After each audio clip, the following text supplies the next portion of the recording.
와서 될 것 같아요. 4~5명 맞춰야 되니까. 오늘이 무슨 날인지 아시나요? 네, 유기용 국회의원님의 장애인 평생교육법 발의를 환영하며, 그래서 오늘은 저희가 국회 본청 앞에서 지금 기자회견을 진행하게 되었는데요. 그 이유는 그 유기용 국회의원님, 유기용 국회 교육위원회 위원장님께서 장애인 평생교육법안을 발의해 주셨기 때문입니다. 그 대표 발의 좀 해주셔서 여기서 저희가 그 기자회견을 진행하게 되었는데요. 유기용 의원님께서 대표 발의해 주신 장애인 평생교육법안은 그 되게 굉장히 선진적인 내용을 좀 담고 있습니다. 그 장애인 평생교육법에 대한 특별법으로 제정함으로써 장애인에게 폭넓은 평생교육을 보장을 하고, 이로 인해서 장애인의 기초학력과 장애인의 그 자립생활을 위한 계속 학습을 할 수 있도록 보장하는 내용을 담고 있습니다. 네, 여러분 반갑습니다. 국회 교육위원장을 맡고 있는 유기용입니다. 인사드리겠습니다. 4월 20일 오늘은 장애인의 날입니다.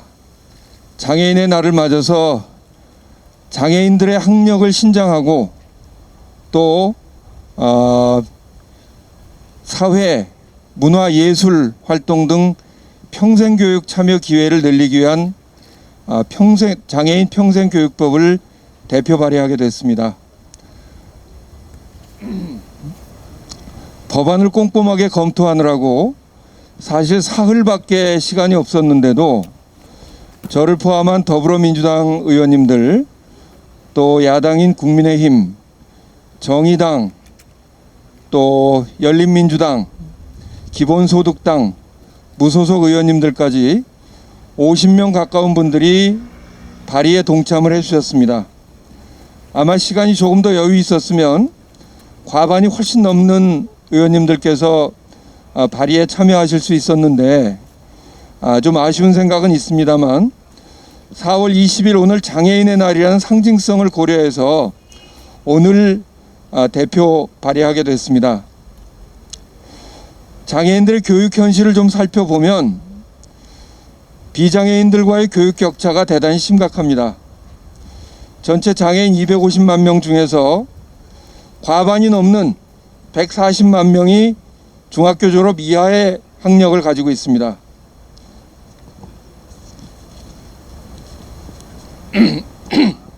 또 평생교육 참여율도 4.8%에 불과해서 비장애인 평생교육 참여율 45%의 10분의 1에 불과한 형편입니다. 그래서 장애인들의 평생교육 기회를 확대할 수 있는 프로그램과 시설, 예산을 확대할 수 있는 장애인 평생교육법을 오늘 대표 발의하게 됐다는 말씀을 드리겠습니다. 이것을 통해서 장애인들이 평생교육 기회를 확대할 수 있고 또 삶의 질을 높일 수 있는 기회도 더 확대될 것이라고 생각합니다. 그리고 장애인과 비장애인의 교육 격차를 해소해서 사회 통합에도 크게 기여할 것이라고 생각합니다. 문재인 정부 들어서 장애인 정책이 상당한 진전을 본 것은 사실입니다만 아직까지 많이 부족한 것이 사실입니다. 그동안 열심히 노력해 주셨던 전국 장애인 철폐 연대, 또 전국 장애인 부모회, 또 야학연합회를 비롯한 대표님들과 오늘 함께 기자회견을 가지게 돼서 매우 뜻깊게 생각합니다. 장애인들에게 여러 가지 필요한 권리들이 있습니다. 우리 박경석 대표님 같은 경우 그동안 장애인 이동권을 위해서도 오랫동안 많이 노력을 해주셨지만, 저는 국회 교육위원장으로서 가장 중요한 것이 교육받을 권리라고 생각합니다. 이 장애인 평생교육법이 조속하게 통과돼서 장애인들에게 더 넓은 교육의 기회가 부여될 수 있도록 국회 교육위원장으로서 최선을 다하겠다는 말씀을 드리면서 마지막 두 가지 가장 핵심적인 내용을 말씀드리겠습니다. 장애인들에게 교육은 생명입니다. 장애인들에게 교육은 권리입니다. 이 두 가지 말씀을 잊지 않도록 국회에서 앞으로도 최선을 다하겠습니다. 고맙습니다. 저는 한국장애인 자립사회센터 협의회에서 활동하는 최영규입니다. 먼저 유기용 의원님께 감사의 말씀을 드립니다. 장애인들도 비장애인과 같이 교육 현장에서 학습하면서 성장해야 합니다. 그럼에도 불구하고 지금 장애인의 현실은 교육을 받지 못하고 있습니다. 교육은 권리라고 말을 하고 있지만 실질적으로 현장에서 그 권리가 장애인들에게 보장이 되고 있는가를 봤을 때 전혀 그렇지 않습니다. 장애인들은 이미 평생교육법이 있지만 이 평생교육법 안에서도 차별을 받고 있습니다. 이것은 장애를 고려하지 못한 그런 교육의 현실이 있기 때문에 그렇습니다.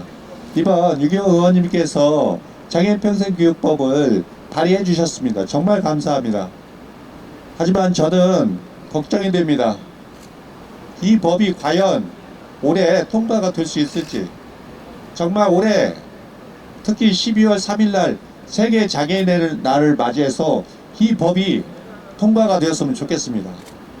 간절히 바랍니다. 더 이상 장애인들이 교육받지 못하는 현실이 없었으면 좋겠습니다. 우리 어린이들이 성장하면서 내 집 가까이에 있는 학교를 다닙니다. 그리고 중학교, 고등학교, 대학교까지 이렇게 다니고 있지만 장애인들은 배움의 기회에서 그러지 못해 왔습니다. 같이 활동하고 있는 장애여성 활동가는 이런 말을 합니다. 학년기 때 제일 듣고 싶었던 말이 공부해라, 공부해라, 그 말이었다고 합니다. 하지만 그 장애여성은 학교를 다니지 못했습니다. 오히려 학교에 간다고 하면 네가 배워서 뭐 할 건데라고 핀자를 두었습니다. 하지만 교육은 생명입니다. 배워야 합니다. 하루하루 살아가기 위해서, 이 험한 세상 살아가기 위해서 배워야 합니다. 그 배움의 기회에서 장애인들이 더 이상 차별받지 않도록 이번 장애인 평생교육법이 꼭 연내에 통과될 수 있도록 간절히 바랍니다. 그래서 함께 연내에 이 법이 통과될 수 있도록 실무에서 투쟁했으면 좋겠습니다. 감사합니다. 저는 비장애인입니다. 저는 살면서 학교에 다니면서 한 번도 배움의 권리라고 생각해 본 적이 없었습니다. 저에게는 배움은 권리가 아닌 오히려 의무였습니다. 그런데 우리 아이를 낳고, 장애 아이를 낳고 학교를 다니는 동안 우리 아이와 저의 학교 다니는 그 시기는 교육권 투쟁의 시기였습니다. 장애인은 낳는 순간부터, 학교 다니는 순간부터 배움에 배제되고 차별되고 늘 부모가 같이 싸우고 그런 투쟁의 시간이었습니다. 오늘도 아침에 뉴스에 나오더군요. 어린이집에서 또 장애 아동이 학대받고 매맞고 그런 학대의 현장 아직도 끊어지지 않고 이어지고 있습니다. 그나마 학교를 졸업하고 나면 더 이상 또 갈 곳이 없습니다. 갈 곳이 없어서 다시 집으로 들어갑니다. 집에서 방치되고 소외되고 배제되는 그런 장애인의 삶으로 다시 돌아갑니다.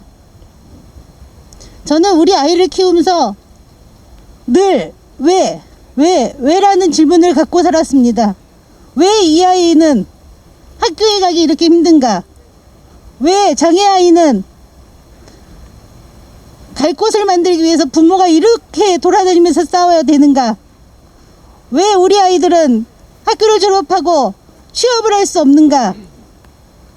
왜 지역사회에서 살 수 없고 시설에 가야 하는가? 이런 질문을 끝없이 하고 살아왔습니다. 그리고 그와 함께 어떻게라는 제 질문을 제게 늘 던지며 그러고 지내왔습니다. 어떻게 할 것인가? 그러면 배제되고 차별받는 이 아이의 삶을 어떻게 할 것인가? 장애인들의 삶을 어떻게 할 것인가? 거기에 제 스스로 찾아낸 대답은 투쟁이었습니다. 늘 투쟁하여 장애인의 권리를 기자회견으로 길거리 투쟁으로 장애인의 삶을 권리를 주지 않으니, 국가가 보장해주지 않고 국회가 만들어주지 않으니 우리의 힘으로 찾아야 되겠다. 그런 투쟁의 결론이 이르렀습니다. 오늘 의원님이 다행히 평생교육법을 발의해 주셨습니다. 너무나 환영하고 감사하고 이 법안이 꼭 통과될 수 있기를 간곡히 국회의원들께 그 역할을 하시라 부탁드리고 싶습니다. 감사합니다. 예, 금방 소개받은 박경석입니다. 예, 정말 반갑습니다. 오늘은 41번째 맞는 장애인의 날입니다. 장애인 날은 81년도에 처음 시작을 했어요.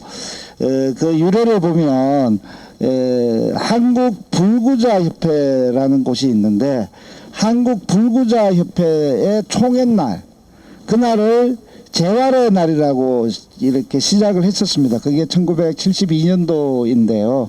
1981년도에 전두환 군사 독재가 복지국가 건설이라는 미명 아래 이 자의 날을 정했습니다. 그 출발은 4월 20일입니다. 바로 한 장애인 단체 불구자 협회의 총회 날을 전두환 군사 독재가 이 시와 동정의 차원에서 특히 복지국가 건설이라는 미명 아래 만들어지고 시작된 게 부끄러운 장애자의 날의 시작이고요.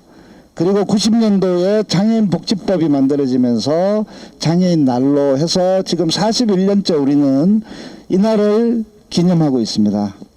오늘 이렇게 유경 의원님께서 장애인 평생교육법을 발의를 했는데요. 이 또한 저는 매우 역사적인 날이라고 생각합니다. 오늘 급하게 조금 의원님께서 급하게 4일의 검토 기간이지만은 이렇게 4월 20일을 맞춘 거는 이제 부끄러운 수치스러운 41년의 장애인들의 역사를 좀 떨쳐버리고 이제 교육에서, 특히 평생교육에서 이것이 권리로 인정되는 이런 날의 기록이기도 하다고 생각합니다. 이후 더 시간이 지나서 우리의 장애인들의 역사는 이 날을 기억하게 될 겁니다. 더 이상 교육도 권리다라고 이야기를 했는데요. 장애인 평생교육도 바로 권리라는 것들을 오늘 이 법안에 담았습니다. 제3조에 보면요, 장애인 평생교육권이라는 이야기를 명확하게 이야기했고, 이것은 국가와 지방자치단체가 명확하게 책임져야 될 문제다라는 것을 선언하고 있습니다.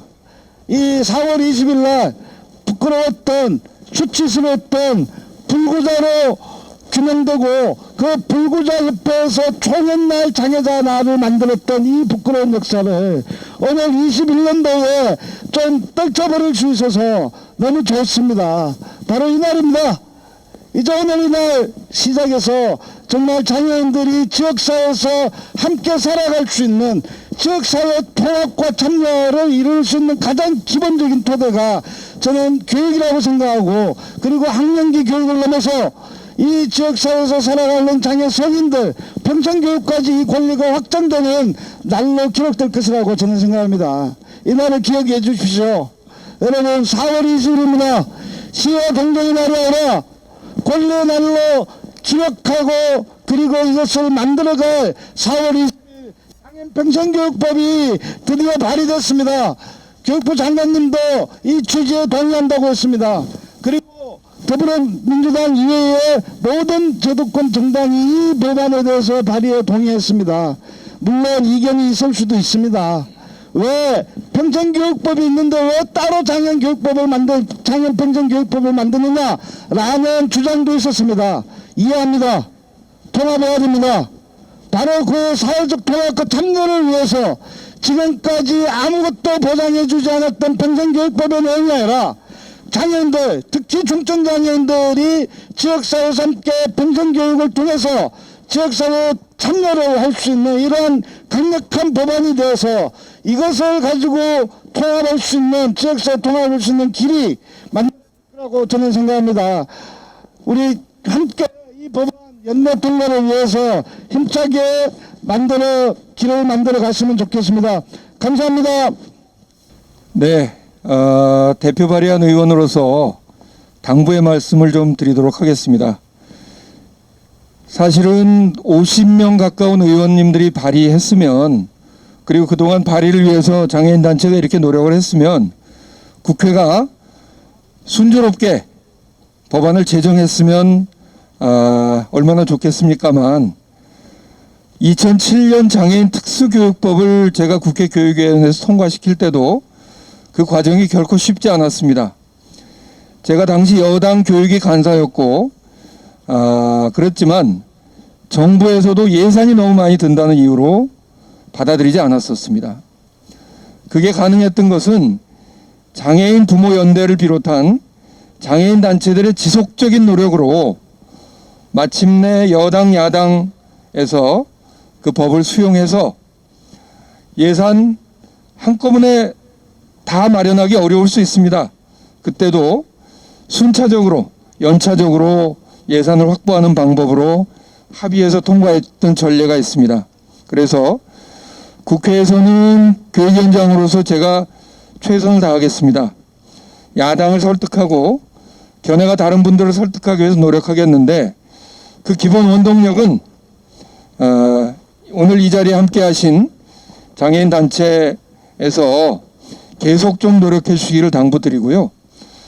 야당을 설득하고 하는 것은 뭐 우리 의원들의 힘만으로는 쉽지 않을 수 있습니다. 그리고 언론인들께서도 이 문제에 깊은 관심을 가지고 계속 좀 보도해 주시고, 그리고 아까 제가 말씀드렸습니다. 장애인 평생교육의 실태가 비장애인의 10분의 1밖에 안 되는 그 현실에 대해서도 좀 잘 보도해 주시고, 이 법의 제정 필요성을 장애인 비장애인들에게 널리 알려주실 것을 오늘 이 자리를 빌어서 당부 말씀드리겠습니다. 최선을 다하겠습니다. 고맙습니다.